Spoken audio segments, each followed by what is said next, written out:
a reel. So we're gonna go through and start with some Instagram reel, okay? Okay. Some of this stuff is just my algorithm is not like everybody else's, okay? Exactly. You see what you're dealing with right here? God. I ain't going fast. Grab it, Thomas. Okay. Oh yeah. All right, we're gonna start. I'm starting off strong, all right?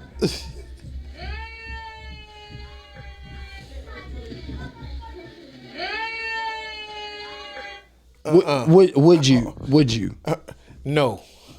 You wouldn't? No. How's she gonna do it though? No. How's she gonna do it, bro? How's she gonna blow out the candle? Man, look here. I'll blow it out for her. The thing I worry about most is I'm so contemplating on the fact of like the parents are nice for wanting her to blow out the candle, but then at the same time, are you depriving her of life for that split second? That's the question. That's my question. Damn. Man, I had something. I might try again at the end, man. But like the next one I had was a lady. She was fishing, and she on one of them like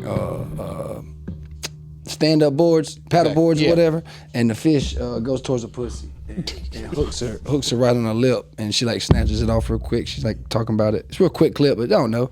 I see a bunch of shit, man. Like a lot of people see parents, and a lot of people I follow post a lot of positive energy shit, and I see more titties breastfeeding than most men probably see with their own wives. I see some crazy nipples on Instagram. It's retarded. Instagram crazy, man. You can see some stuff on there. Man, I see so much shit on Instagram. Yeah. How you been, man? Man, I've been good, man. I've been staying busy. Had a nice show last week. Hell yeah. At Benedict Homecoming with Howie Bell and friends, with Coco Brown. Okay. And K-Dub, Howie Bell and them got their movie premiered yesterday, Unexpected Christmas. Oh, shout out to them. Yeah. Shout out to them. Clap it up. Yeah. Yeah, man. Cheers. Benedict, hey, good experience, man. With some veterans, you know what I'm saying, who've been on the stage for over 15 years, all of them. Yeah. Each one of them, man. So that was a big plus, man. Did you get any feedback? Got some good feedback, man. Before I got on the stage, I pissed about 5 times because I was nervous. Hit them leaks, huh? But you know how it be sometimes. Mostly when I get on stage, I got to go to the restroom about 3 or 4 times, man. Mm-hmm. I be having the squirts beforehand before I leave the house. That's it. Yeah. So what kind of advice did you get that you felt was critical that they gave you that was impactful for you to like take away? They would just say be consistent. Be consistent. Just be consistent, man. Just keep working. They say they ain't seen nothing I was comfortable up there. They ain't seen too much they can tell them. Just say, keep working, bro. Stay busy. Yeah, stay busy. And they said they want to get something else, they're gonna let me know. So yeah. Hey man, clap it up for you, man. Yeah, man. Clap it up for you. It's a lot of good comics, man, from here to South Carolina. It's a whole lot, man. But I don't think we got enough, the venues or the spots to really tackle a lead here. Exactly. Take lead here in this area. Exactly. Yeah. Exactly. Well, I ain't gonna lie. I had great conversations with EJ Nonstop and Andre Farrell last night, and it seems as though if we want to be universal or to know if our stuff is universal, we really need to step outside of the Southeast. Is that where we're in? Yeah. Southeast. Yeah. And see, that's what I'm doing next year. I'm doing a lot of like Maryland, some New Jersey, man, Arizona, Florida. So how you go about setting that up when you're going to think about doing those steps? Well, what I did, I got a classmate that stays in Phoenix, Arizona. They got 2 valleys. They got the valleys. Yeah. And she knows some people that has comedy shows and stuff like that. And the best thing she say do just check out the open mics first. Know what days they have no open mics and come up there and do it. Because that way you get most of your shows done when you do your open mics. Yeah. And I got some people in the DC area that want me to come in the Maryland area. That want me to come check them out with the open mics as well. See, people just want to see what you could do first. Yeah, they want to test the boundaries first, see what your abilities are, where you at, where your range is. Exactly, man. I'm sorry, I'm multitasking with you. No, you good. Try to put this back. I like this background, and then the ads be coming on. I got to catch it. I be trying to. Now, I think that we got to take proper steps, and I think everybody's steps are different. Everybody's time frame's different. Exactly. Like for instance, we both had a great turnout, and I feel like we had a great show at the Augusta Wine Festival. Oh yeah, that was nice. Shout out to Bridget, Miss Bridget. Thank you Give again. a shout out. Yeah, Miss Bridget. Yeah, she put that thing together right there at Augusta Common, and we showed out. Even though we had some technical.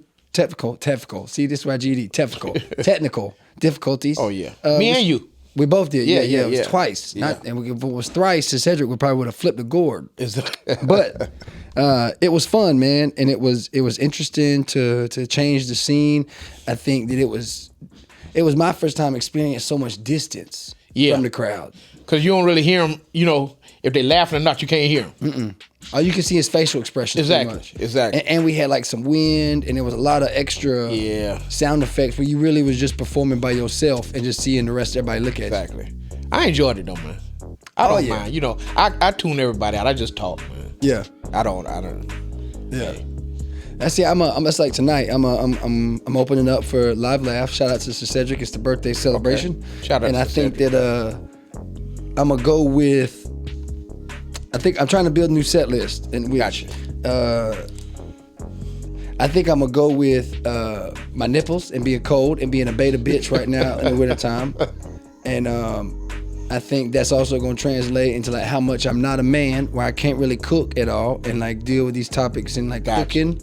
I think that I'm gonna try to navigate to a different area, maybe parenting. Yeah. Maybe my GED and my brothers. I don't know yet, but I'm gonna stay off dicks. Yeah. That was last episode. We talked a lot about how I got some good jokes and I'm funny, but it's hard. Well, I got 6 brothers. Yeah. Most majority of my teenage years was dick jokes and dick play and like. Yeah, you got brothers. Yeah, but no sisters too. Yeah. It ain't like it was. There's some woman around to teach you how to be not dick. You know. And man, it was like. It's hard for me to get out of those jokes and just think something completely different and never touch a dick joke. Exactly. Man. But about that, and I noticed like doing a lot of shows, a lot of crowd people don't really want to listen to that. You know what I'm saying? It does depend. I think white folks are more given for it. Yeah. Black crowds do not care for it that much. You might can throw it in. And take it out. But you got to have a reason to put it in there. Exactly. You do it too much. But you got to have a reason to do it and make it be funny on you. Yeah. Like, you know what I'm saying? Yeah. But like, my friend that came with me at the Foxlair, Monty, he went right into it. Yeah, he did. He went right into it. And I told him, you know what I'm saying, that which was told to me a while back, and I know it probably been told to you, read your room. Well, I ain't gonna lie. I think that we was outside and he liked black and handicapped said so much about Africa and the scamming shit. He put out one he said. But he went outside and I don't think that was his set he was trying to do. I don't think that was he was gonna talk about. And he changed. He changed the whole thing. He changed right at the end because he thought the idea was cool and he thought he could take it and run with it. And that's good for like trying it out, seeing if it works. I feel like that's not a bad call. It wasn't. And like I told him, he yell a lot. He do a lot of yelling. Yeah. You know, so I said, pipe it down a little bit. Just calm down a little bit. You know what I'm saying? And it's just he new to it, and he's getting it. You understand what I'm saying? Yeah. He's getting it. Shout out to Monty, man. Yeah. He's getting it, man. Hey, saying the second time? Yes. And ain't nothing wrong with that, man. Yeah. My first time I ran, I had wrote out, and I could read it and like say it out loud. It took me 10 minutes. Okay. I said that shit in 3. Rushing it. Man, I was on mushrooms, Adderall, drunk. I was so scared. You could have, what is it? They booked me, not booked me, but signed me over to the psychiatrist that night. Goddamn it, I look crazy. Oh yeah. Yeah. But it still was a thrill, man. Even if you bomb like that. Exactly. It's a learning experience, bro. Yeah. It gonna happen. Yeah. It's gonna happen. And my thing is this here. My first show, who I did with Biggs, Ray the Fool, Desiree's son, and Franco the comedian. Yeah. I did 10 minutes my first time out, man. Yeah. I did okay though. Did all right? I was talking fast, but I had enough material. See, I didn't have shit like that. I didn't know what material I was supposed to bring to the table. I was just talking. And see, I'm so used to it because I get on the camera and I don't write nothing while I do my skits. I just talk. Yeah. So I kind of okay because I like talking in front of people. Yeah. And it's not a problem. I done been through a lot, so I done seen a lot. 9 times out of 10, the things I talk about, I done been through it. You got a lot of reference to pull from. Yeah. Big Rolodex. You in that age where you got that. Yeah. Yeah, come here, Jerry. And see, I ain't pull out my jail when I did 6.5 in the feds. I ain't pulled that out yet. Oh damn, I didn't know that. Yeah, I did 6.5 in the feds. Oh. And you know, my thing was shit. They ain't getting no ass. I'm gonna have these motherfuckers laughing. Yeah. You know what I'm saying? So I was when they used to have, the feds, man, you chilling. It's like you got a men's camp. You feel me? Yeah. And I got my first, when I first went, they sent me to Durham, Lewisburg, Pennsylvania. Okay. I've been there for like 2.5 years. Then they transferred me to Bennettsville, South Carolina. And it's a camp, you know what I'm saying? No fence. Oh, you can run if you want to. Yeah, you can run if you, like life. You can run if you want. Yeah. You feel me? Yeah. And then they sent me, my last stint was at Montgomery, Alabama at the Air Force Base, the military base, you know what I'm saying? Yeah. So it was easy time, but it just wasn't with your family. Yeah. But I hosted all the talent shows. Yeah. So you already got some experience with it. Yeah, I hosted all the talent shows, man. Now, Yeah. even when the warden used to come down there, he used to come down so I could make him laugh. Just to get involved. Yeah. So, I mean, I don't mind, the hosting. Now, I never hosted a real comedy show, but, me getting in talking in front of people, I don't mind it. Yeah, I don't either. And that's where I was talking so much about it a little bit from my angle, trying to get some. I'm trying to get knowledgeable advice. Sometimes we go to these places and you didn't do great, or you didn't do your best jokes. Exactly. Right? And another comedian will come up and be like, man, you did pretty good. You did pretty good. It's like a hype up, it's false. Because they don't know what to judge. And some of that stuff, is hard to deal with, man.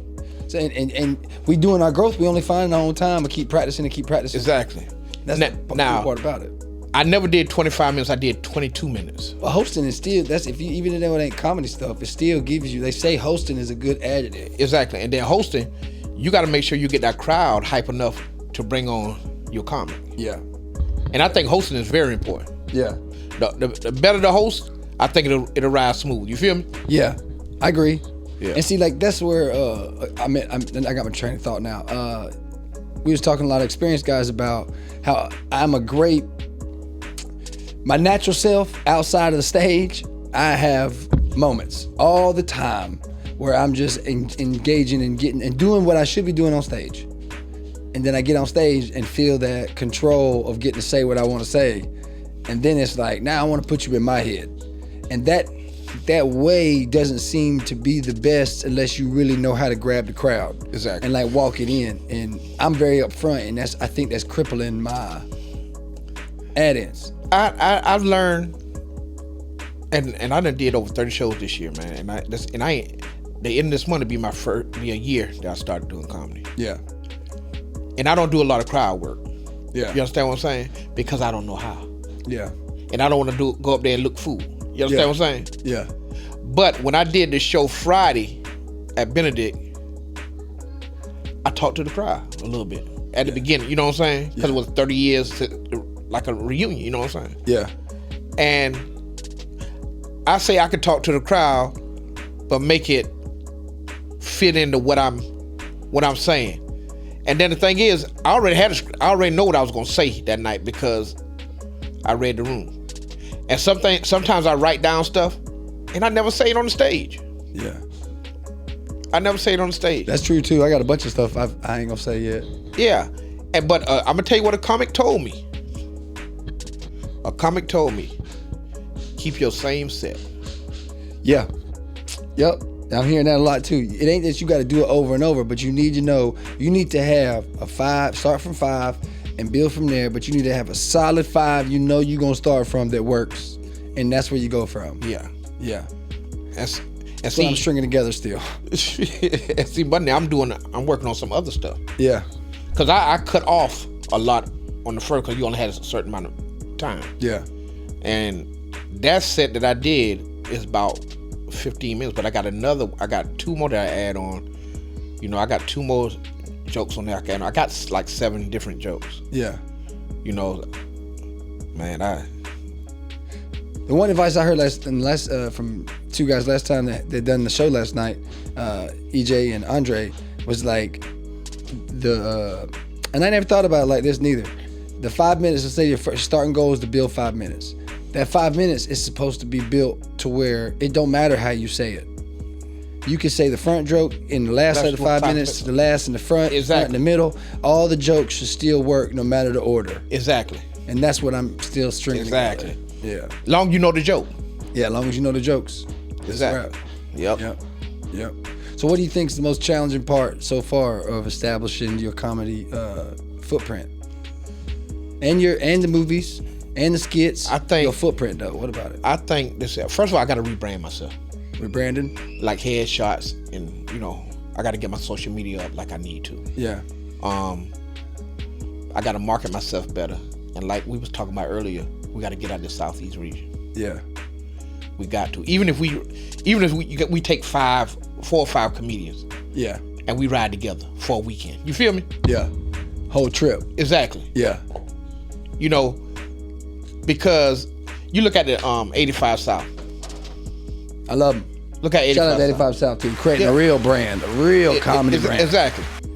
They go up there, they improv, they feed off each other. Yeah. And they feed with the crowd. Right. And bruh, look at it, man. It's flourished. Exactly. They splurging. They changed the comic, the stand up to a different perspective on doing the stuff on stage together. You understand what I'm saying? Yeah. And I like it, man. I mean, but I think I would even say, I don't know a lot of, how do I say that? I don't watch a lot of comedians to where I understand comedy. You know what I'm saying? Like structured stand-up comedy or like the stage comedy. Yeah. But like 85 South show is still comedy. Yeah. All these other add-in shows they got with English and what's his name that do the sports with the buck teeth? Nav. Yeah. All these, they have their own comedy angle. Whether they on stand-up or not, that narrative of opinions and intent to deliver it to the audience in a way that is funny is all around. Exactly. But they are kings of comedy. Oh yeah. And who's doing something to change? And like I say, I can't say I watch enough. I do think Chappelle still. I've seen his specials and some other specials, but I ain't following everybody who on TV. Exactly. You know what I mean? Exactly. But I do follow 85 South show. I do. And I think their interaction and they are creating entertainment comedy, and they doing entertainment comedy in arenas, and they still providing it's more than just a comedy show. Exactly. It's crazy. And I've learned, because I'm not a punchline guy. I'm more storyteller. Yeah. Because it's a big difference. You understand? I like to have people, like, they get their head right. Okay, y'all follow me on this one here. Yeah. Get in the head, follow the story right here. Yeah. That's how I am. I can't go punchline, blah, blah, blah, blah. You know how some people go punchline. Yeah. I can't do that. You can't. I think I can. I have moments. Yeah, I think I can. But I haven't tried it. Yeah. Well, I ain't gonna lie. Like I was telling a couple of guys I talked to, is that I feel my best when I'm up there and I sit down. I don't get... You comfortable. Well, I calm myself and let my brain just... But when I'm up there walking around and like doing what we're supposed to do is like taking, making the most of the stage, it's hard to bring the same energy out, if that makes sense. It's hard for me to initiate some sort of same connection. Because if I'm on that stool and I get myself a little comfortable, I can branch out of that stool. I can still choose to get up, but I feel my most comfortable on that stool. I like walking around. I do too, but not when I'm... It's something about that, man. It's something about... For me and my brain, it's like, you can do it here while you're not on stage, but the moment you get on stage, you can't do it yet, Tommy. It's like, bitch, flip this motherfucker for me. But no, I think we all have our own little hiccups, our own little strides, our own little ups and downs. And I think that trial and error is the biggest thing, man. And you don't know how much... And I noticed too with like one-liners, I don't really know what a one-liner is. Because mine... I mean, I do, but at the same hand, like some of the shit that gets one-liner reaction, to me ain't a one-liner. Exactly. To me, it's just me making a statement or an opinion. And it's like, we're taking that feedback from the crowd, taking that feedback is sometimes a little unique. Yeah. Remember now. I seen him dance at the wedding. I don't know what you're talking about. I'm just here. You know what I'm saying? Oh man, Nutella. Yeah, I ain't never tasted Nutella. That's the craziest thing to me. You know what I'm saying? You could just make a deal for $3.1 billion and some folks still ain't tasted it. You know what I'm saying? I ain't gonna taste it neither. I ain't gonna do it. But what I am gonna do is tell you that the information you get and what you put in your brain is as important as what you put on your body. All right? Everybody a little different, okay? Everybody a little different. I get it. But you want the right guy. And when I tell you this, Coach Carter over there at Train Fit Strength and Athletics is where you need to go if you want something fun, if you want good information, okay? The information is important because it's fundamentals, just like sports. It's just like a habit, you know? It's just like doing good at your job. But the information you get health-wise and what someone takes a heed at how you are, and it gives you direction for, he gonna tell you the truth now. He gonna tell you what you need to quit. He gonna tell you how you should improve yourself. You know what I'm saying? And that's good. That's good to have Mr. Major Payne. Cause that's why I picked this beat. I just feel like you get him in a house party and Coach Carter just be hitting it. Anyhow, my point is that Coach Carter got the moves and he's got the feels and he's got the grills right there in your face with what you need to do, okay? He puts it blunt to you, puts it real to you, and he gives you what it is, okay? It's 415 Laney Walker Boulevard, all right? All athletic classes are now on Tuesdays, Thursdays, Saturdays, and Sundays, okay? Tuesdays and Thursdays at 7 p.m. is strength, mobility, and recovery. All right, that's where you get your body loose as a goose. Now you want to make sure you're stretching. Okay, some of us are getting older. You know, some of us are still. Some of us might not even know how to stretch. You know what I'm saying? You don't know until you go, because some of those spots you're gonna feel a little different. All right, because you're gonna leave there with some weak ass knees. All right, your gut gonna hurt. All right, your arms gonna feel like they jello, and you're gonna be pissed off of them. You're gonna be pissed off as hell out of them on some days, okay? It's just gonna happen, but it's pushing you to a better place, all right? And I get that. Saturdays is gonna be 8 p.m. in-season training, all right? Just because it's off-season for you don't mean you can't keep working out with the crew, all right? The man has always got a game plan for everybody in that door. Don't second guess what he got in plan for you, because you ain't gonna know what he got, because ain't no reason to guess. Just do. He gonna watch out for you, he gonna direct you right, and he gonna get you together, okay? Now Sundays at 1 p.m. is agility work. That is another class. Sunday at 1 p.m. is agility work. See, some of this stuff I be getting tongue-tied with the words. Football 101s will now include full recovery, in-season focus. Basketball athletes are shifting to in-season training, while wrestling and volleyball remain off-season. So we still got a bunch of different things going on. I'm sure that he has directed it for both in-season and off-season training. So if you want to get with him, go get you a tryout, go get you a lesson session in, go get you something new to try and do, you know what I'm saying? And if you like what you feel, stay on in for a whole season or even a month subscription, my meal. You know what I'm saying? He gonna give you meal plans too. He does all these different narratives of, I messed the word up earlier, consultations. He talks about health, food, dieting, you know what I'm saying? But you get the full spectrum of it. It ain't just in the gym work. It's a real personal driven training, and I like the guy a lot, man. He's real great with what he knows. Been in some powerlifting competitions, and them guys, him and his wife, man, they do an amazing job putting this together. It has become a long way for Train Fit Strength and Athletics, and I give him his flowers. Yo, I'm telling you now, man, it's a great place to be around. More one-on-one shots now available. Adult group classes stay the same, just more time to train, all right? We can all have fun in the gym, but at the same time, you want to keep it real in the gym.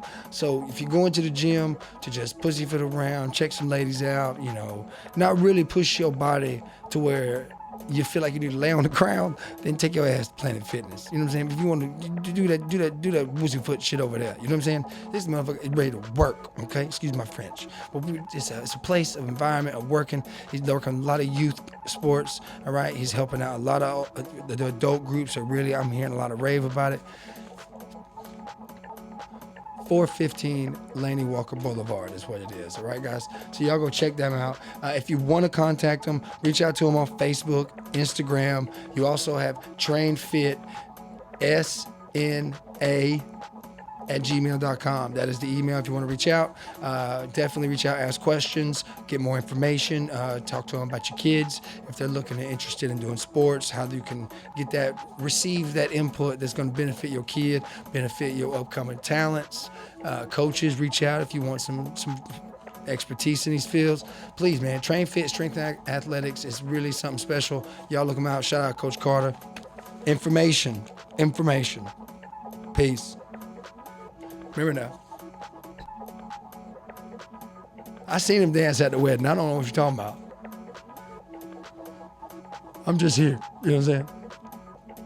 You know, it's all about having someone with a little bit more information than you got, how they can direct you better in your health and your fitness, okay? I ain't gonna say the doctor's always right, but I promise you, the doctor knows more than me with a GED. And us sitting at home not focusing on our health, you ain't really tuned in like you think you are. Go talk to somebody who knows what they're talking about. You know what I'm saying? Again, the all athletic classes are now Tuesdays, Thursdays, Saturdays, and Sundays.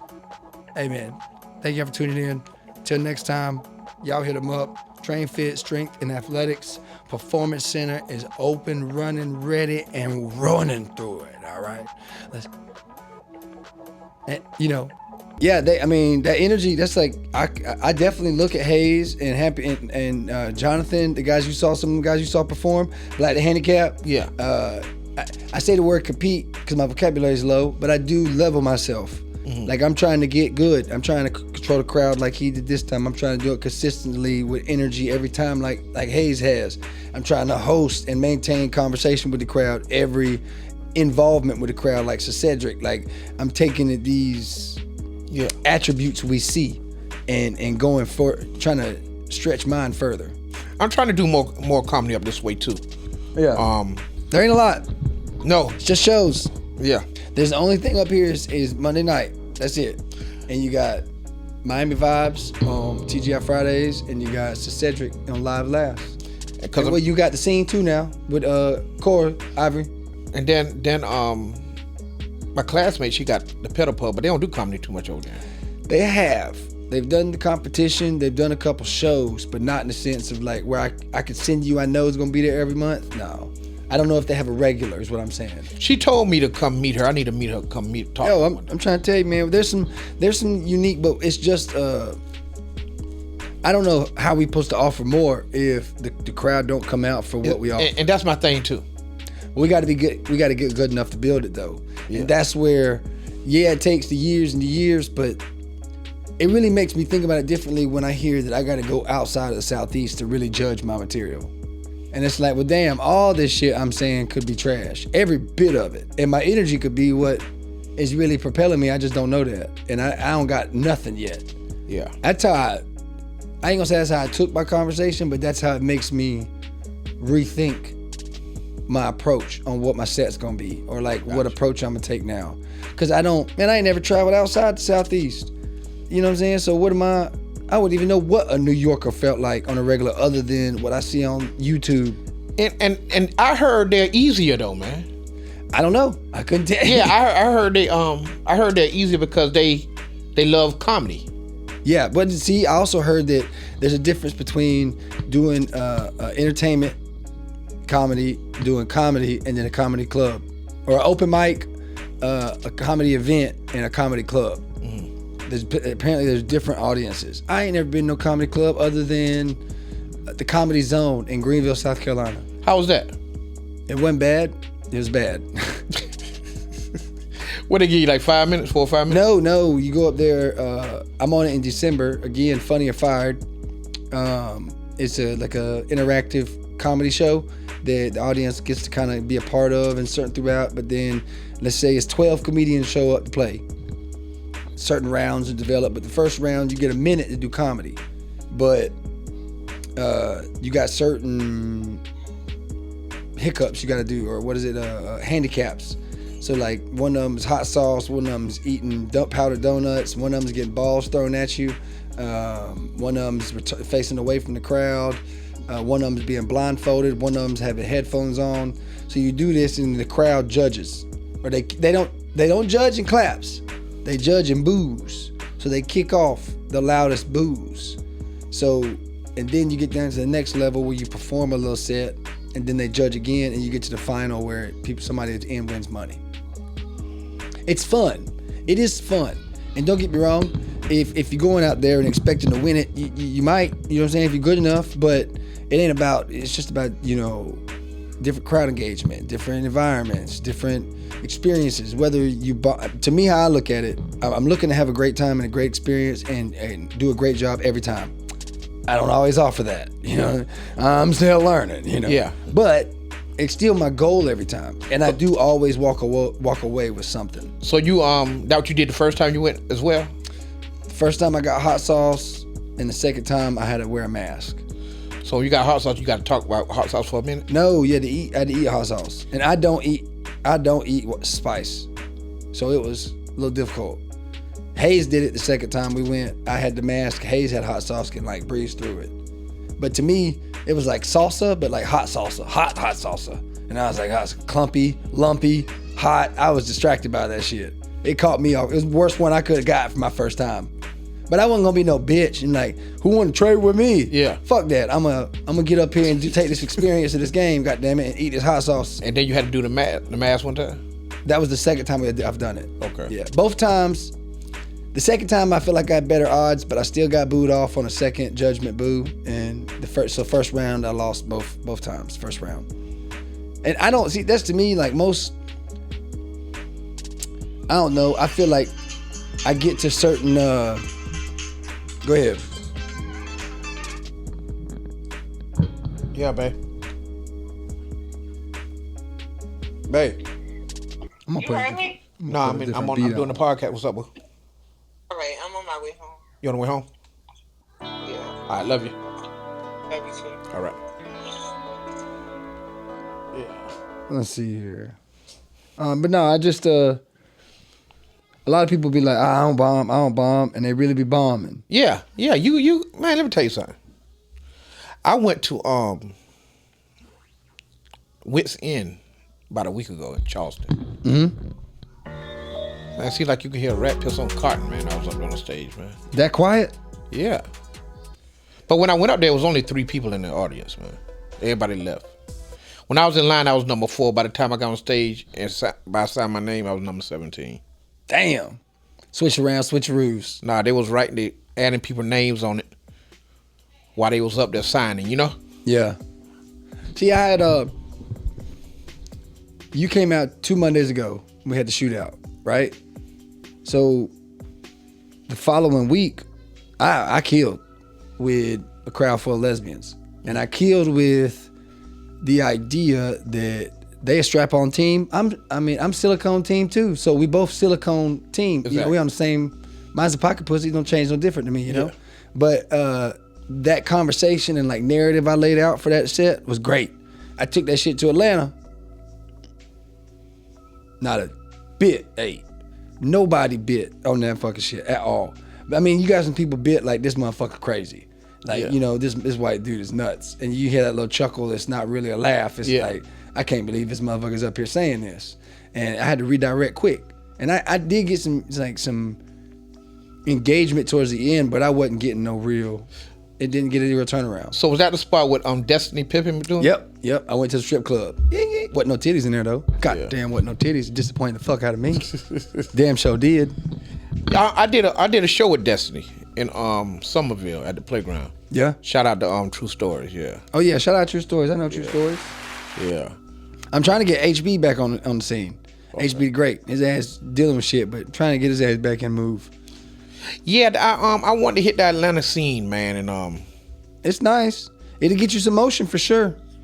But the thing is, the crowds are so different, man. They are. They're different. You got to know what topic to talk about. Yeah.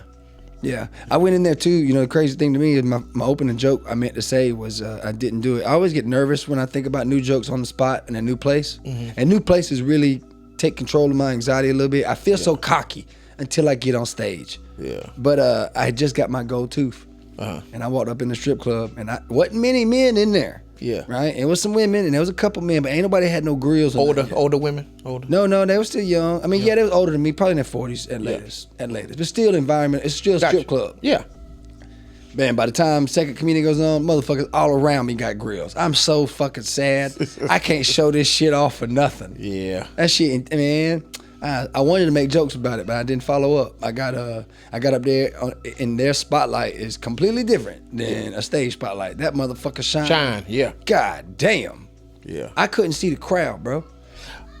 I should have got down on the steps and made my way to the crowd and just left the light alone. But it one of them things in the moment you got to learn from. Yeah. You know.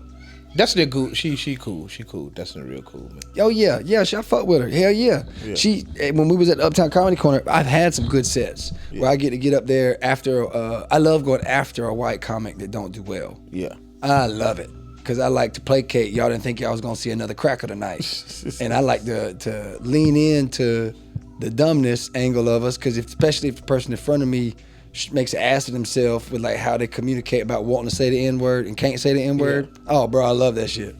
And sometimes, I mean, I've had good moments with Destiny up there at the Uptown Comedy Corner and what is it? Happyville or whatever it was the first time. Yeah. But these new places. There's 2 spots. She's hosted a Thursday and a Friday night. She got one in because I used to stay in Atlanta. Yeah. She got one that's over there for Old National as well. Yep. Yep. So y'all in Atlanta want to check out a mic? Y'all hit up the Destiny. Yeah. I say it wrong too because of the H. The Destiny. And she got some motion about her too, man. Yes, she do. She makes some good ass skits too now. Yeah. Exactly. She makes. Would you say they're relationship skits? Mm-hmm. Mm-hmm. What would you say your skits? What would you put your skit genre in? How can I give it? I can say. A lot of them are old school now. Yeah, I got, man, you know I have like 14 wigs in the closet. Oh, I believe it. I got 14 wigs. I do the pastor. Yeah. I do Eddie. I do the crackhead. I was doing an aerobics instructor. I do Ballsy Buttwinkle, the news reporter. Yeah. Man, I got I got something else. I got so many characters. I got Junior. He stutters real bad. Well, shit. Let's play around with him. Let's play around. I like to do improv, man. Let me take notes while I do this so I can keep track of characters for editing purposes. You want to? You want to have some fun? We do something. You ain't gotta have the wig. You know the characters, right? Yeah, we good. So let's just do one scene in place. Where we at? It's the second recording, ain't it? Yeah, I done stopped it. Second recording. 11 minutes in. All right. You tell me which one of your characters in what place you want them at, and then I'm gonna create the scene. Does that make sense? Give me Eddie. Eddie Murphy? No, Eddie. That's the character. All right. Now you still got to do me now. I'm involved too, so the place is for both of us. You got what I'm saying? Okay. So I don't know Eddie. You know Eddie. I don't know my character is yet. You got me? Me and Eddie, we waiting to get our cars from the dropped at the oil. Okay. Oil change. The quick trip. Okay. The fast shop. Whatever them things is. What's it? The fast shop? The fast Jiffy Lube or what? Yeah, Jiffy Lube. But y'all the new name. Yeah, it's got new the 5 minute shit. Yeah, 5 minute shit. Like they don't really finish in 5 minutes either, man. Lies. Man, that false advertisement, man. Lies. And that way Eddie gonna talk. Now we gonna talk about that my oil change. Cause Eddie want to find out why it take more than 5 minutes to finish change that oil. You feel me? All right, we at the oil change place. Where you want us in the lobby? Yeah. In the lobby? All right, in the lobby. All right. Whenever. So you with me or we just? We just in the lobby. We ain't even got. We can start it however we want with narrative. It's up to you. I'm gonna act like I'm just sitting there. Yeah, I'm looking on my paperwork. I'm signing my paperwork. I gotta sign this bullshit. Talk about insurance. You know. You ready? Yeah, I'm going now. I'm dead. Hey, excuse me, young man. How long you been here? I think about, man, what time is it now? It's so about 15 minutes, man. I've been here, but I'm waiting on. I gotta do my paperwork, so I ain't even got started yet. They got my car back there, but I've been about 15 minutes. How long your car been back there? 15 minutes, man. But I still got to do the paperwork before they start. And you got car insurance? I got car insurance, but you gotta have car insurance to get your oil changed? That's what they saying, man. I'm trying to I'm waiting on the old lady to send me the documents. I'm trying to use her name real quick, but yeah, I've been here 15 minutes though. So you ain't got no insurance. That's what you telling Eddie. You ain't got no insurance, but you about to come here to get your oil changed. I didn't know you had to fill out no paperwork for that. Man, I tell you, man, see what happened was my brother messed up the boat. And if he wouldn't have messed up that damn boat on the bottom, I'd have done it at the house. But since I ain't got the boat, I'm gonna let them fuck with it and claim it on So them. you change all too? Yeah, I tried to. Cause this is a 5 minute oil place and I be here 30 minutes. Yeah. Oh yeah, they ain't never did. How fast you change oil? Well, it's gonna take me about an hour and a half. Well, you a shade tree then. Yeah, I'm gonna charge more too. That's why I'm here though. I'm trying to get a little quick fix. How much they charge you? Shit, man, $85. But they've been generous to you. They charge Eddie $90. But I got to get my insurance though. If I don't get my insurance, they talking about they're gonna have to do it under the table for $250. Well, I ain't got my insurance either, but you don't say nothing. Oh yeah, but you got the right paper. They ain't make you fill out no paperwork. Nah, I don't do that. Eddie don't do that. Eddie come and get all change. Eddie ain't come and fill no application. Man, they taxes will come get me, man. Well, they gonna come get Eddie. Tax been looking for me about 5 to 6 years, and they ain't got me yet. Man, look, man. Which one's yours out there? Which car's yours? I got the old 1975 Thunderbird out there. Oh man, no bullshit. My damn daddy had one thing with the headlights pop up. Yeah, but tell your daddy he come get down there too, cause that ain't worth a damn. It ain't worth a damn. It ain't worth a damn. Man, I got a Mercury Cougar out there with a 350 in it, and that thing drink more gas at $3 a gallon. You ain't lying. Man, I'm. It's hard to pay for the oil change. You ain't lying. By the time I leave from here to get on the highway, I might need another oil change for that there. Yeah, I'm trying to tell you. Now you know they said we get free coffee, but don't try it. Okay, Huh? Don't drink that coffee over there. Cause when I got here, I tried some, and that shit tastes like it was burnt oil itself. Like they just funneled it in. Don't try that. You know Eddie don't do coffee. Coffee and Eddie's stomach don't mix. Eddie, so kind of what? So you're messing up? Just oil change? Just oil change. One thing about me, one time, that car right there, if it don't work, everything's sitting on the top. Eddie could sit up there and fix everything himself. But Eddie felt like Eddie getting old now. Eddie couldn't go in there and change no oil. Yeah. Yeah. Back is starting to hurt too much. Everything. Yeah, I feel that, man. I'm still young, but I get that thing creeping on, though, ain't it? Hey, man, Eddie can't do nothing, man. And B, man, this crazy though. These cars are they the good cars now. They ride like shit with the gas price, but they some good cars. I don't like no new cars. You got to take the new cars to the dealer every time. Now look, does your car get you thoughts? Cause I can't get no thought, man. I can't get no hoe off the corner off them. I know Eddie don't do thoughts. Oh, you don't do no thoughts. Eddie do cougars. Eddie like little cougars. You look like you got some swag. I just figured I'd ask you. Well, Eddie got swag, but that's all Eddie got. Eddie ain't got nothing else. That's why I got the Mercury Cougar. I was trying to make some cougars named Mercury. I was, and just what them thoughts ain't coming to it though. That bitch so loud. Some fumes everywhere. All right. Let's give me another character. Let me give you. I got the pastor. You give us a scene in the place. You do it. You see what we doing now. Crackhead Larry. All right. What you want me to be? You can be. Let me see. And where we at? Place. We had a scene. Let me see. Let me get it. Let me see. Where the crackhead could be at? Crackhead could be everywhere. Yeah. I can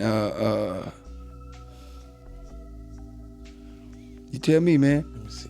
I ain't never met no crackhead. Like I know a crackhead that sold me a bike one time for real. One play it off like it wasn't stolen. But I knew it was hot. I got a good deal off that sucker too. Well, let's do like I'm trying to sell you a bike. A barter? A bike. A barter bike? A barter trade event I can sell? Okay, that'll work. Oh, what you mean selling me a bike, right? Yeah. Yeah, that's a barter. Yeah. That'll work. All right. And crackhead who? Larry. The crackhead Larry. Yeah. All right. Wait, let's do that, man. I gotta get this bike from my mom. She gonna be pissed if I don't get this bike. Ooh. Hey, you what to do with the bike? Ooh. Ooh, how you doing? How you doing, man? What's up, man? I'm Jim. Ooh, my name Eddie. My name Larry. You grabbed that hand kind of soft, Larry. You all right today? Larry, good. What you got for me? Nah, I got this bike I'm trying to sell, man. I gotta get it going, man. Where that? Right there? Yeah. It's right back here. Now, it's a mountain bike. It's a good deal now. Mountain bike? Mountain bike. Got good shocks for you. Got good shocks. Eddie don't do ain't no mountains down here. That's what make it easy ride on the road for, because it's an easy pedaling. So you got a mountain bike and riding on the road? Yeah, man. Make it go faster. Make it go faster. It's like gears, like in a car. Make it go faster. So I got a clutch in there? Yeah, you got a clutch, man. You do one of them one gear Walmart bikes, you're gonna lose some weight. Eddie don't know nothing about. Larry don't know nothing about that. What else he got on there? I got. What else you looking for, sir? Huh? What else you need? How many miles to the gallon? I mean, it's really about your cholesterol and your energy level. But Eddie don't know about no cholesterol. Eddie just know about crack rocks. Oh, you ain't got to worry about nothing. You gonna drive all the way to Washington. You gonna go out to Washington State. I like that. Yeah. You gonna be able to go to Washington D.C. Goddamn it, tonight. Ooh, Larry like that. You ain't gonna have to worry about the police because they ain't gonna see you coming. Ooh, I never worry about the police anyway. Yeah, you just got pop and go. If push comes to shove, I can pick the bike up and run with it. Yeah. Turn in hedgehog right there. Take off. How much you want for that thing? Well, I know you ain't got much, so I'll give you a deal. How about $60? Can I take a test drive first? Yeah, why not? Let Jim. Yeah, go ahead, man. You take it for a test drive. Okay, let me get on. Ooh, ooh. Let me get my. I'm gonna get my drink real quick. I'll be right back. I'm gonna go to the car. Okay. Oh, let me get this pint here. Oh, damn. What? Bye. Crackhead Larry. I'm trying to see if it go to the mountains. All right, you want to do one more? Let me see which one. Let me see. What else I got? I got the pastor. Want to do the pastor? All right, I'm gonna put it somewhere. All right, pastor. R.D. O'Neal. All right. At the Publix Deli. Okay. All right. You ready? Yep. I'm gonna be your make the. Yeah. I'm the deli man. Yeah. I mean, I ain't got. I'm gonna try. We just gonna improvise with hands here. What? How you doing? Hey. I'm sorry. Go ahead. I'm sorry. I mean, I'm just been a long day. I mean, cut you off there. How you doing there, sir? You like your suit? Thank you, son of God. May I have a salami sandwich? Hold the cheese on wheat. You want salami, but you want to hold the cheese. On wheat. On wheat. That's it. Salami, hold the cheese on wheat. On wheat, yes. No and cheese. I would take a 12-inch, sir. 12 inches of it. God bless you. Okay. Yeah. Sir, you in a suit? Yes. That shirt's a little tight. You sure you want to go with this much today? Yes, sir. Matter of fact, do y'all have any sweet tea with that as well? Yes, I can get you up with a sweet tea. Yeah. Now you want some sauces on this thing, or you just gonna have it all dry dog like this? Well, whatever God intends for it to have on there, I would accept everything that God puts on that sandwich. So just raw meat and bread. I don't know what raw meat would do. You got salami, no cheese on wheat. That's meat on bread, baby. I don't know, sir. God fed a multitude. Yeah. With just a fish and a loaf of bread. So you want the footlong? And he didn't have any sauces on those. So you gonna still take the footlong in with that narrative, sir? I'm taking the footlong, sir. All right, on a 12-incher then. And we gonna pray for this sandwich that it nourished the body. What's your name, sir? What's your name? Pastor R.D. O'Neal. Oh, I was wondering what you was talking about. Yes. Man. Now you want to take something back to the children or something, or to the church? God gonna bless the children, but I'm trying to service me right now. Okay. Yeah. All right, I'm gonna get this right up, man. There's a tip jar right here. I'll be right back there with you. I'm gonna make sure. Hey, so y'all take offerings here? I mean, we call them tips. We call them tips. I never seen tips in the Bible, so what I'm gonna do is bypass that. God know my heart, and we don't do tips.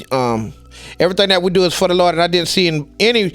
They rewrote the Bible. I think about 3 or 4 times. I never seen anything about tips. Damn. Well, look, hey Ben, Pastor out here wants salami on wheat. Don't only drive me. Amen. Amen. Say drive me. Man, you a fool. I was gonna go somewhere and you was gonna give me some sauces. I thought you was gonna do like Italian or something. I try to keep you away. I was like, man, sir, please don't put my name in the hat. Pray for me. Man, you wild. Yeah, them fun. That's fun right there. We got 10 minutes of that shit. Yeah, man. That's what's up. Yeah, I like doing improv. That's how I never did it. That's how I met Destiny. What was I? Second year in, third year in, I think. I went up to Uptown Comedy Corner, Underground Comedy Corner. Exactly. And Comedy Theater, I'm sorry, and met Duke Desdunes, Desiree, Big Play Ray, Raekwon, I think another guy's name was, Big Reed. It was like 3 or 4 more guys, but I wasn't part of it. I was observing, and a couple times I went up there and got with them. I got to get involved, but I never. They wanted me to. It's just hard to commit to something like that. Our distance, man. Yeah, this distance, and then I was already building too much stuff. But doing those things, man, that shit was fun. One of my funnest or my best experiences doing it was a person from the crowd came up. Mm-hmm. Motherfucker was like 6'7". Right, big swole dude, looked like Green Mile, light skinned motherfucker. Right, it was intimidating at first. Yeah. So then the scene was, we had Six Flags, but that's my stepchild to a black. It's a black. So I'm interracial relationship. Yeah. And that's my stepchild. Exactly. And all he wants is his mama. So it's like, it was Yeah, I wound up just like being the white dude, scared to even do anything to him. Just like, Shanita, where you at? You know, come get this, I can't do nothing. Like so, and he played well to it, and it was fun because how they, I got to experience like, I forget the second time and the third time, but the first time I watched them, they catch everybody off guard with like the skit they do in the beginning. Mm-hmm. And at first it was a pastor thing and stuff, and it's all engaging, and it's such a cool. But you got to have a real commitment. Gotcha. Quite a few comedians or people that want to be involved in a scene or theater. And it's hard to generate. I've tried to get the comedians around here involved in something like that. Yeah. We went to Le Chat Noir. They do a bunch of improv stuff and theater comedy. I think Savannah does it a lot too. It's a different type of comedy because a lot of it is like it's scripted, or you stand within a certain boundary and you don't have that room. And if you go outside that room, it kind of squashes what the whole group's doing. So, I mean, it's a different way to learn comedy. I'll say that it's fun. Yeah. So let me ask you this here: you being in Atlanta, what makes you think? What separates your comedy from how they do their comedy up there? Because they're laughing down here and not up there. You know what I'm saying? The crowd engaged. You think because not knowing you or what? You being new? No, I think the only thing that separates me is might be anybody. I'm just saying, anybody. You understand what I'm saying? I think that what separates me is just the. It might not be jokes yet. Mm-hmm. I think it's just my comfortability of being able to say whatever I want to say on stage. I think the uniqueness of topics. I think the authenticness of my actual stories I tell and like some of these comical bits I have, they might not be the best, but they still are building traits that are impactful. But it is, again, so like I have to deal with confidence issues, being the majority of my comedy career is me being the white dude in the black crowd. Gotcha. And that in itself is like building confidence up and just trying to figure out what you can and can't say. Yeah, rounding about. But then when you go like I say, when I go up there to Destiny and I'm the second white dude, I have a lot more freedom. I feel like I have a lot more fun. Yeah. I get to showcase a lot more. And those sets, I feel like I show off my best. Gotcha. But how do I differ? Man, I don't know, because I really don't even know what angle of voice I'm really going for yet. And see, this is why I chose those topics that I have with the being my age to 50. Yeah. The online dating. Yeah. The cougars. The gay friend. Yeah. You feel me? I got one with the getting fired from the church. Fired from the church is crazy though. Yeah. I got one being fired from the church. I got one getting into a fight. You know, when you think you're tough, but you're really not tough, and you find out, your old lady find out you're not tough. Yeah. Y'all got one with that. I got one with I did one that I put on my Facebook this morning. You know, I did one with the YNs, the young guys. Yeah. And I was dating a young girl. We come out the store, got 3 young guys they call them the YNs, sitting on my car. So we quickly pivot, went back in the store, I'm steady hitting the lawn. Yeah. You know what I'm saying? See if they're gonna move. As I peep out the gas station, they ain't moving. Yeah. She trying to tell me to go out there. You understand what I'm saying? I'm telling her, no, I ain't going out there. You go out there. Yeah, you going out there with them motherfuckers. Shit. You understand what I'm saying? Got one standing up against the car. He twisting his hair. He ain't got no damn hair on his head. You got one standing up holding his pants up. Playing with intelligence. Yeah. Playing with his belt. Got a belt through his pants and still holding it up. Walking, pacing back and forth. Then you got one talking about, my name is D and I shoot you with a Glock. You know what I'm saying? I'm not going out there with them motherfuckers, man. Hell no. You know what I'm saying? So what I did, I called somebody to come pick me up. Yeah. You know, I left the car out there, got insurance on it. Yeah. Got to take it home, came back 3 hours. While they was gone, they came back, got my car. Yeah. You got to play it safe, you know what I'm saying? Gotta be smart. Yeah. That's right. I like that. That should be relative as hell. Yeah. So Yeah. I got more stuff that I just cut it short. You know what I'm saying? Yeah. Yeah, because I don't like standing on it too long. Yeah, you like to give and go. Yeah. Get your story off and ride on to the next one. Exactly. Yeah. Yeah. Just like me getting fired from the church. That's a 9-minute joke, man. Damn. See, that's what I'm still. I tell story. If I tell stories, they don't. I can't write. So like I say it all the time, and I sometimes I hate repeating myself in the podcast, but fuck y'all. But I can't read that well, and I can't write that well. So like, if you tell me to write a story about Red Riding Hood, and she got to go to the candy store, and she got to come back home and feed the dogs, and you got to give. I ain't gonna be able to do that and make it be a beginning, middle, and the end. It ain't gonna happen. I write. I like to write scripts. Let me Yeah. tell you something. But you know what I've done now? Why I don't write jokes? What? I just record myself on the camera. Yeah, just get in front of it. Yeah, that's what I've been doing more. Yeah. I've gotten a lot better. And you got a good setup too. You know what I'm I've gotten saying? a lot better here. Yeah. And I got a lot better because I'm hosting too in front of a camera. Yeah. I've always got cameras on me now, so I feel a little bit more comfortable. I think about changing my drop-off room. It's about this big as well. To like a comedy thing, hold about 8 to 10 people. Yeah. And people just come practice on their stuff. Yeah. Well, that's what it should be, man. We need spots around here. But the bad part is venues expect people in the seats and they expect money in their pocket, even to do an open mic. Yeah. And that in itself, it's like generating an opportunity to provide that. You really got to be in good with a owner, or you got to be in good of like providing something to them enough to where they're willing to give it to you. Yep. Open mic, nobody likes hearing that shit around here. No. And I don't know how to change that. I think that's the one thing we need, though. There are some podcasters I know that are trying to. It's still not open mic because we have to pay to play, but I'd rather have somewhere regular I can go pay to play at than nowhere at all, close, it's distant. I like going to Columbia, but the one thing about Columbia, man, I ain't gonna lie. I like Pudgy. I like a lot of the comedians around there I've met, but I don't like doing a lot of comedy in front of other comedians like that. I mean, I do it. I don't mind it, but if that's all I'm gonna get when I go up there, yeah, I don't. It's not testing you though. Yeah, it's like you might see the same comedians there, and then by us saying the same comedians 5 times, I ain't really getting. Yeah. I mean, yeah, we supposed to be improving, but you really ain't getting no judgment off your jokes. They just might not like your style of comedy, and you might not even get any reaction off no crowd except with the bartender. Shit. Yeah. I don't know. They got something good going up there in Charlotte, the Starlight. Oh yeah, I've heard about Starlight. Yeah, I've been up there. Me and Desiree Sonny and Hayes. Hayes was up there as well. Yeah. We checked out. We rock on that one night. Yeah. How do you navigate building relationships with other comedians and not? I feel like I find myself in a lot of situations where you're giving a lot to individuals and you don't get you get little to no return back, or it's just looking for opportunities. Let me tell you why what I do, what I done came to a conclusion to.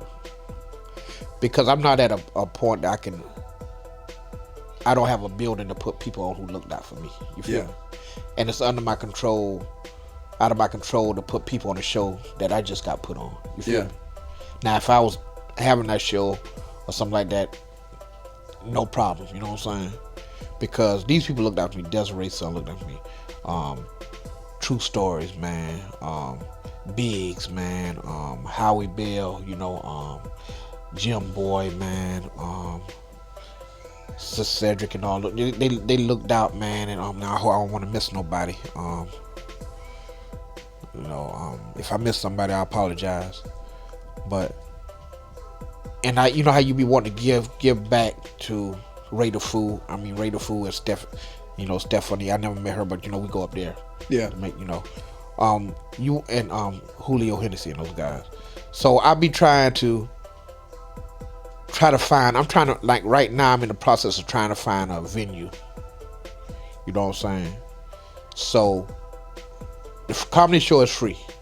You just pay for your drinks and your food. Yeah. You know It's what a I'm saying? spot. Yeah. Because it's hard. What I learned is hard. People ain't gonna too much support you in your own city, bro. Yeah. I get more support from people out of different counties than my own city. Yeah. Yeah. And it's crazy because if I post something, they looking. Yeah. Yeah. If I'm posting, they looking. But if I throw a show, Well, that's the one thing that I found myself difficult with doing here that's where I feel like stems a lot of fence picking, is the fact that like, all right, like last night, I'm a big supporter of Bobby Band's Certified CEO Clothing. Shout out to him. Big supporter of EJ Rogers and Cookie Hole and the show. They want me to come out. Bobby wants me to come to and pull up to the show as like a comedian support and whatnot. I want to all the time, but man, everybody doing something. Everybody got on lives. Don't get me wrong. But like me, I really have production. I'm trying to schedule. I'm trying to do a bunch. And if I don't get booked for something, I have to like appeal my time here, right?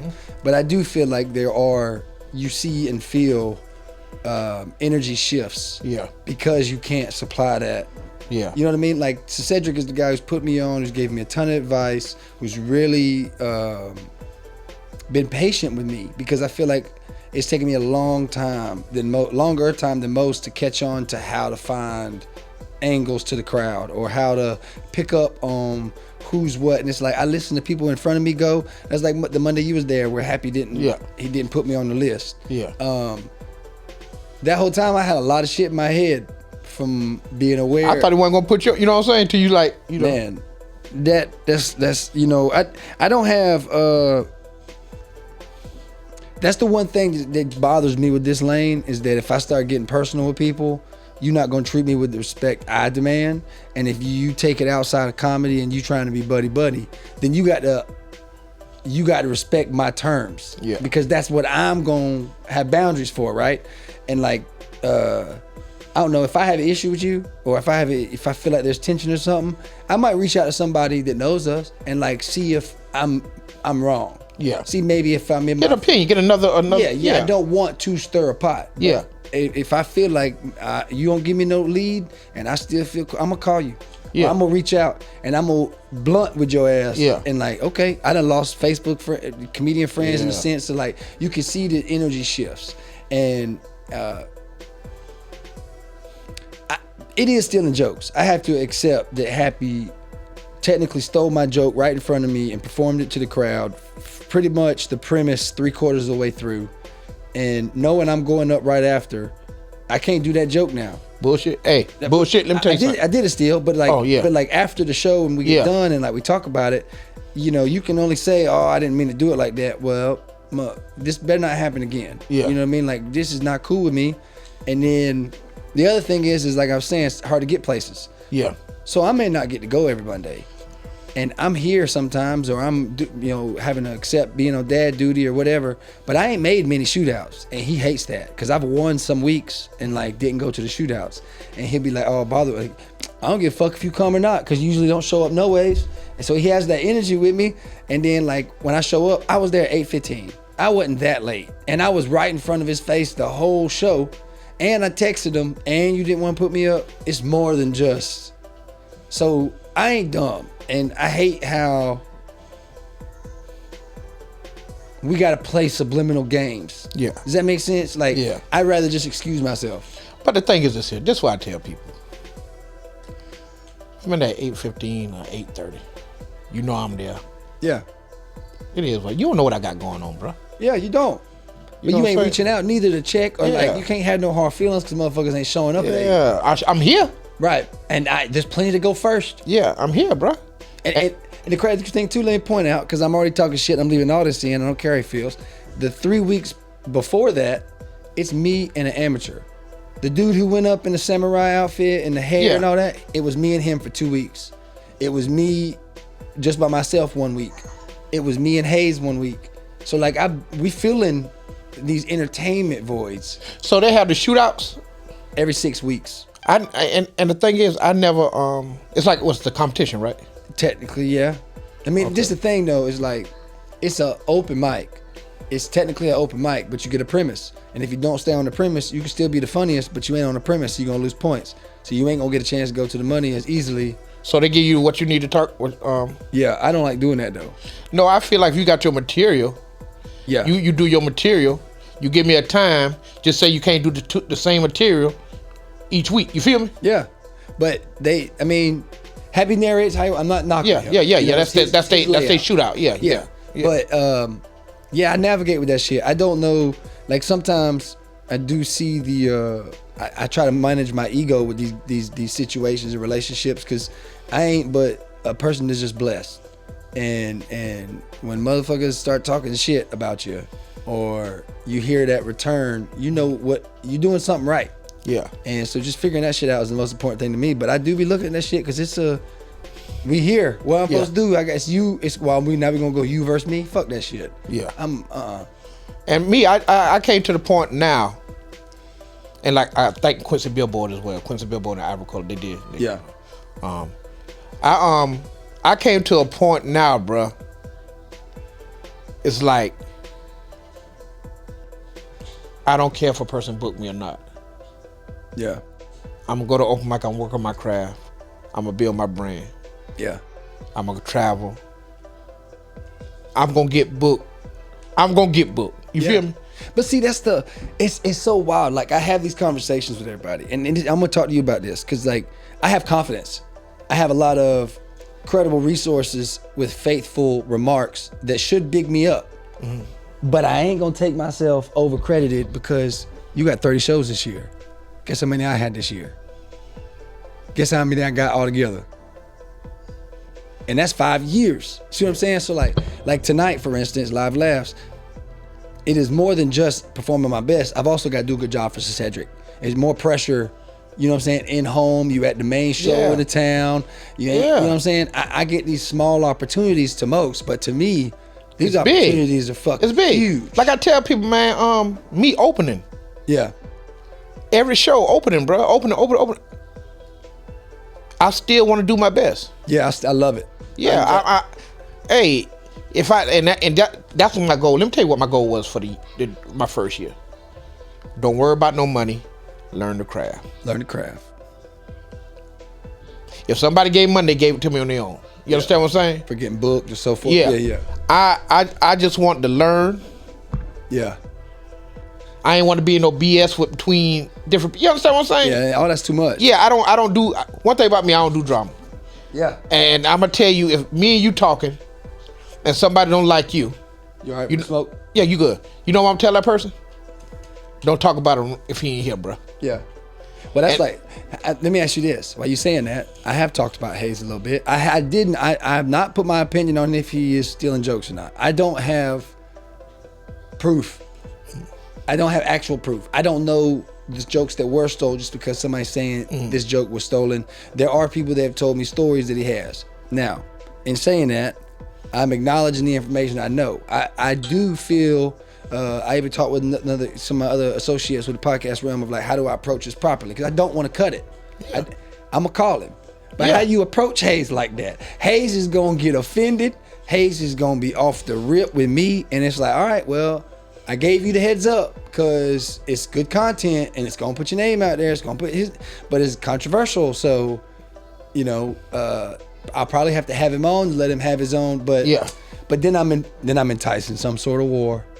No, you know what I'm saying? You ain't trying to do it, but you don't want to say anything wrong without him get his feedback or anything to say after it. I mean, if you're gonna say this, and if he watches this one too, I hope he does. I hope he don't get his feelings about me. But Hayes has come a long way since I've known him from starting comedy.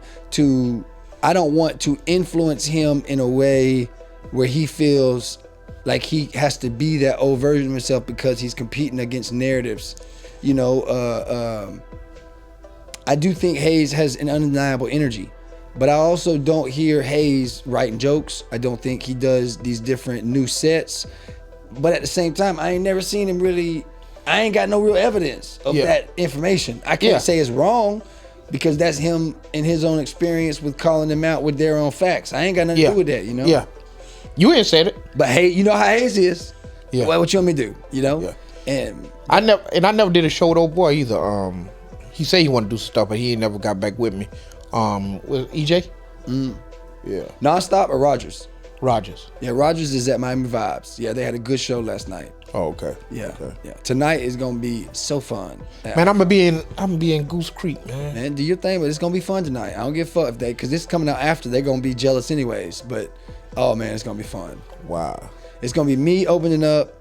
You got B-Man the comedian, which is a funny guy I've seen perform a couple times. And then Queen Shamar. And then I don't know if she's gonna go last because I know EJ Nonstop's gonna be there. Andre Farrell's gonna be there. I think that's a good ticket, EJ man. Rogers gonna be there. I don't know who all's going up. That's the thing. We only. But have you first. Fly. Yeah, I'm first. I'm opening. Yeah. Yeah. So Cedric will get up there and do his little hosting 15, 20 minutes, and then I'll go up and do probably around 5 to 8, depending on what he gives me. Yeah. And and then we'll have some fun. I think it'll be packed up there too. Oh yeah, it's gonna be a good night. Birthday. Yeah, last year he had a good birthday too when he was up there. Yeah, I've been going pretty regularly, and it's just I'm start checking out on Saturdays, right? Saturday, every second Saturday of the month. Yeah. Yeah. Yeah, I'm start checking it out. And I still get you come if you want, man. On Light the Stage. It's an artist-based show. It's on that, like a bunch of names on that board back there. There's like 30 artists we had to go through last month. Oh yeah. But so Cedric came out for that and performed some on it. If you want to come out and perform 5-10 minutes, let me know. We'll put you on, put you involved in the show, fruit, because I want to. I'm learning how to do that shift in I like talking shit, but if I don't know you and you a big ass black man, it's hard for me to talk shit about your music. You know what I'm saying? Yeah. And it's like, if I get cornered somewhere, there's only one way out this big ass room. You know, I'm quick, but there's a lot of other motherfuckers that might help. Yeah. You know, and they want me to be so much more myself. And it's like, bro, I be, these motherfuckers, friends. Nah, these young kids. Yeah. They might take this shit the wrong way. Yeah. Ask them they got tighty whities on versus boxers or something because of how they squeak in their voice when they sing. Shoot. But it's fun. We have a good time. We got a couple games we played, trivia, spelling bee. We had a costume contest for Halloween, and we cut up, man. We have a good time. That's what's up. What do you think so far this year? Favorite experience on stage? Favorite experience on stage. Best or favorite? Favorite. Just whichever one most notable. You know, the one you can go to that impacted you the most thus far this year. The one I just did Friday. Okay, all right. Because it felt like all shows feel like a lot of pressure, but this felt like a whole lot of pressure. You feel me? Yeah. Because you got veteran comedians. Yeah. I mean, veteran comedians. You got to hold your own. Yeah. And, you know, my whole thing was like, man, now am I really good enough? You feel what I'm saying? That's the thing, man. It's like most people, we talked about it last night. I appreciate this conversation you're having with me and being so free with me, because I think that you being willing to acknowledge, I just want to be open mic and work on the craft. That's like my position. A lot of people, like, I get a lot of hype. I don't look for the hype. I want the attention. Yeah, give it to me. I want you to know Tommy Archer on stage. Yes, but I also know my lane. I'm not a feature yet. I'm not a headliner. I told you about Bridget. Bridget was like, yo, I want you to headline. Yeah, I love you. I love your podcast. Like, yo, it ain't happening, Captain. You better call Sir Cedric. What's wrong with you? You want me to go? You gonna hear dicks. You gonna hear AIDS. You gonna hear all the words I shouldn't be saying on stage. I'm not ready for that yet. Yeah. And I think acknowledgement of your level gets you a long way of seeing what you need to work on. Exactly. I'm not, and my thing, it wasn't for me to rush. You feel me? You got a lot of experience, it sounds like, prior, though. I think that's a good, the main thing Andre and EJ are giving me is you don't want to build on sand. You want to build on concrete. Yeah. These dick jokes, these stories I have from the past, I might be able to use them, but they ain't foundational. Exactly. They might just be good jokes for like input, but they ain't good foundations. Yes. And I think, you know, I applaud how you coming behind me at the wine festival. That was our first time performing together. Good time, though. It really was a good time. I thought that, how can I say this? There ain't but a handful of eloquent performers I've seen. And I say eloquence not like it was not funny, but like your presence and your delivery, it's not melodramatic, musical. Yeah. It was in a sequence of rhythm. Mm-hmm. The only thing that fucked you up was the mic situation. Like I felt the same way. And let me tell you why I meant to come down the stage and talk in the grass. See, they told me that shit last night. They said your ass should have got off stage, Tommy. You should have went to the grass. Yes. But once they gave us the wireless mic, you couldn't do that. I mean, the wired mic, you can't do that. You only tied in so long. I enjoyed myself, man. And let me tell you what's good with me too. Doing a show with good people. Yeah. Ain't nobody in no competition. Ain't nobody here to downplay you. Ain't nobody think they better than nobody. You understand what I'm saying? Yeah. That's what I like. Well, I tell you this too. I noticed that I take a lot of confidence from that wine festival. Yeah. Because a lot of places we hit, they're looking for comedy, but some of these places, like the wine festival, even though they're looking to see some comedy, they wasn't really. It's not a comedy show. Nah, they weren't really thinking about no comedy. No, we still entertain, and that to me gives me a lot of faith, a lot of hope, a drive. It really is. You know HB the Great. Yeah, you met him before. I think I know he knows you. But me and him started together. He started first in performing, and I started. And when we started, I made a goal of performing in front of a large crowd. It don't have to be super. Hundreds fine for me. You know what I mean? As long as that's a good crowd there. I get the goal I want, you know? Yeah. And I've surpassed this kind of somewhat goal, and I'm at that stage of like, all right, let's reassess. And now I feel like I'm seeing a little differently. I think with you don't want to say the wrong thing. On stage, no. Yeah. Because it is. But remember this here. You remember when comedy was uncut? Yeah. But then they tell me to cut myself and filter myself. So it's like I get told two different things. Who said this? A comedian said this. Seasoned comedian, like, comedy need to come back to what it used to be. Yeah. No filter. People not judgmental. You know what I'm saying, on what you say. Yeah. You know, just like with the LGBT and all that stuff like that. Yeah. Because it's entertainment. It's supposed to be. It's not to criticize or, you know what I'm saying, to bash anyone. We just entertaining. All right, let's have this. That's a good statement. I like that statement. I hear where EJ Nonstop, a gay comedian, acknowledging a joke where I'm using that statement of my brother's got the ads, not the AIDS, making light of the AIDS, right? Can't do that. And the fact that a seasoned professional comedian like himself, that I know has talked about fucking dudes, no, hear me out. All these things, I have to take that with some sincerity, because I am not gay, for one. I don't know these other scenes. Then in the conversation we're talking about making it universal, apparently that is a more antagonistic way to say it. And to me, I'm not receiving it that way. I'm trying to learn those things in general, because like I was telling them guys, is like, it's what's crazy to me is if I'm at work or if I'm around a group and we're really socializing and I get engagement and it's time for me to give attention and I'm feeling myself, bro, it's game over. Yeah. I am taking over every conversation and having everybody walk away like, oh my God, Tommy, I don't know how to get it on stage. But the thing's just here. Like I tell people, when I do my gay joke, about my best friend for 25 years been gay. Yeah. Like I say, what he do is what he do. You understand what I'm saying? I don't care if he trans, bi, you know what I'm saying, whatever. Yeah. Just don't try me. I don't care what he is. But what you do, that's on you. And I always tell people, when I say that joke, whatever he do, that's on him. I don't judge him. He's still my friend. You feel me? Yeah.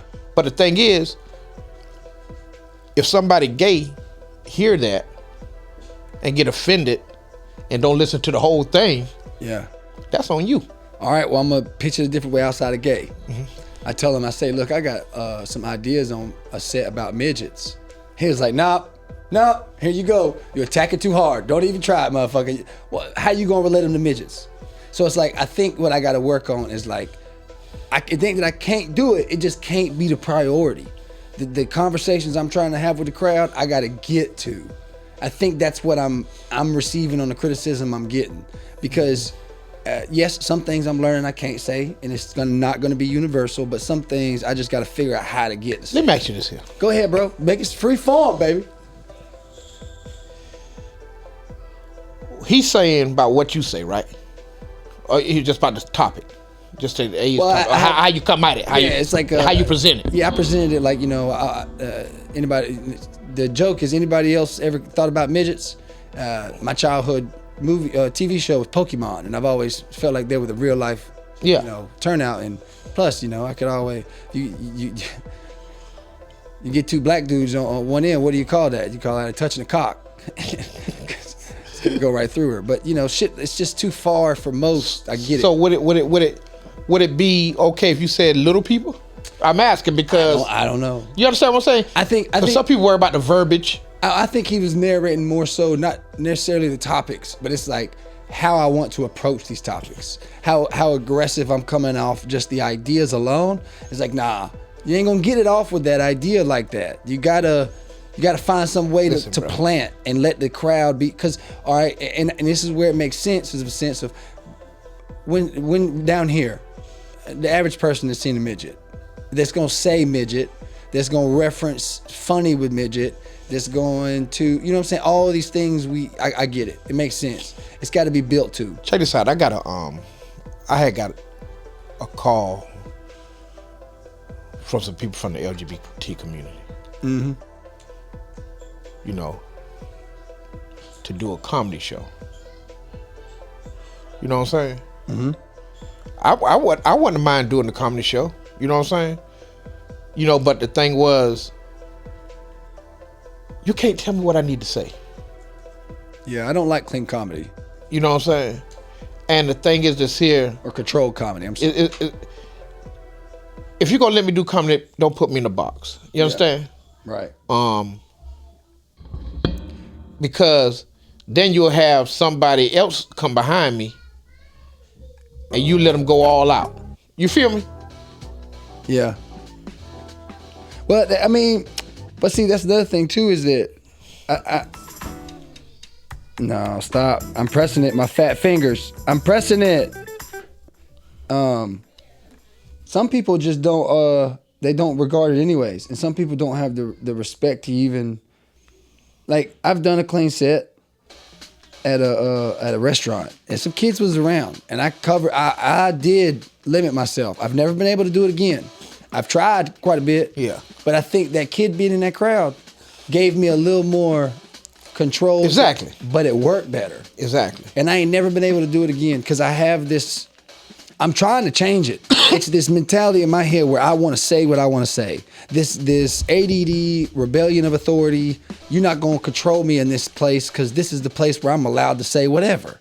And like, that's what gets in my head. But man, I don't know. I don't know. It's a weird lane, man, because there's a lot of different ways of comedy that we can take with storytelling, insulting, self-deprecation.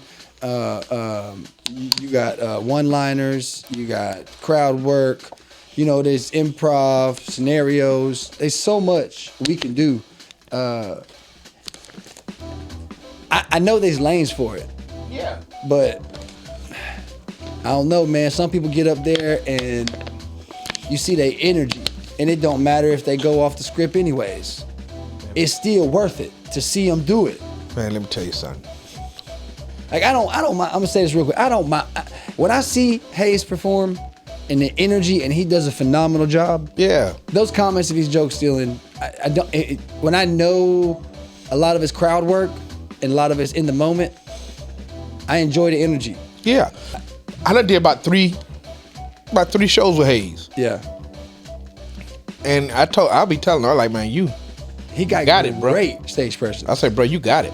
And that's the crazy thing too, is like you have great stage presence as well. It's a little calmer than most. Like mine, like I try to calm myself down a little bit rather than being so exerted. But some motherfuckers get up there and like, hey, be sweating, be fucking moving from left to right, using the chair, off the chair, angle back, they be rolling. Yeah.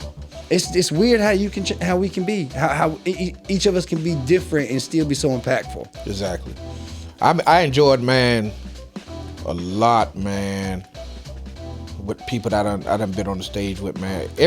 Every person I've been on the stage with, man, I had a good experience with, man. Yeah. Man, even with what I did, the one with Burpee off Wildin' Out in Columbia. Oh, you was on Wildin' Out? No, he was on Burpee. Oh, he was? Yeah. The guy who was on at Venue 817. Shout out to Venue 817 in Columbia, South Carolina, man. Oh, yeah. Cortez and Jim Boy.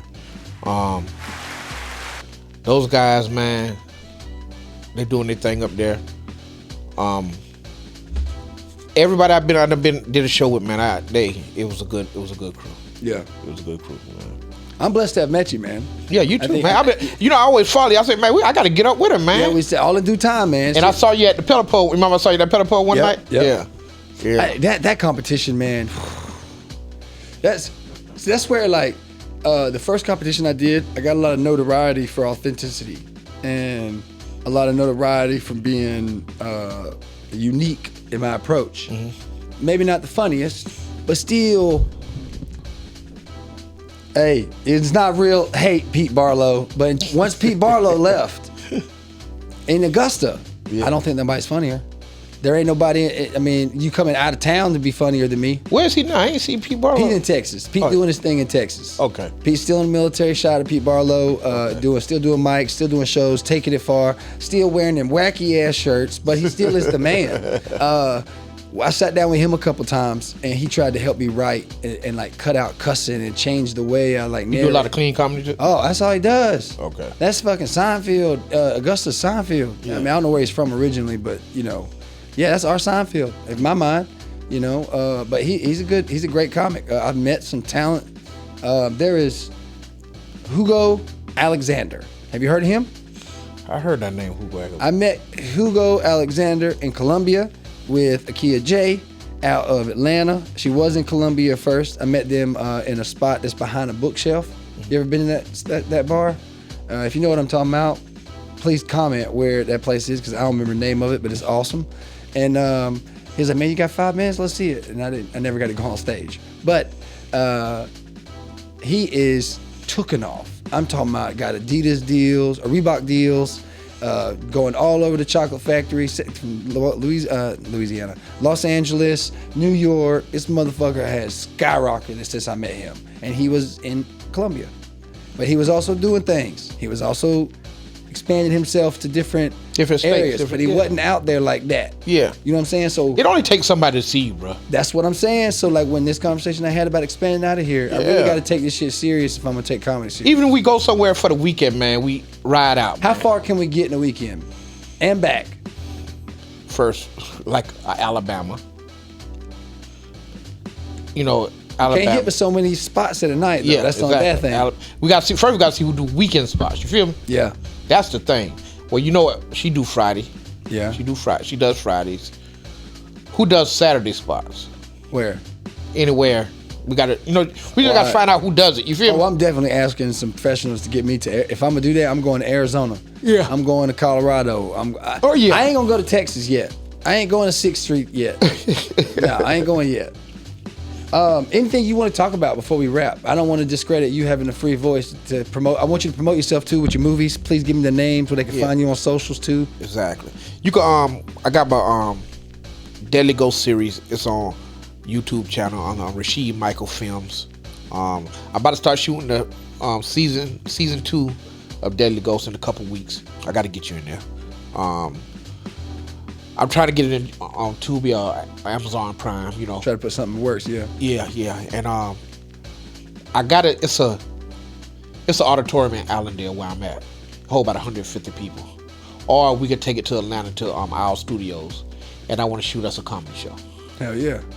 You understand what I'm saying? Yeah. I think we could rent it for like a couple of hours, and they got the seats and everything is already set up. Yeah. It's so much I want to do, man, and this year's almost out. It's been a good year. I've learned a lot this year. I got the Fox Lair Monday, and then I got a show Wednesday with Devin Stroud in Columbia. Okay. Man, I'm just anxious, bro. I'm just having a ball, man.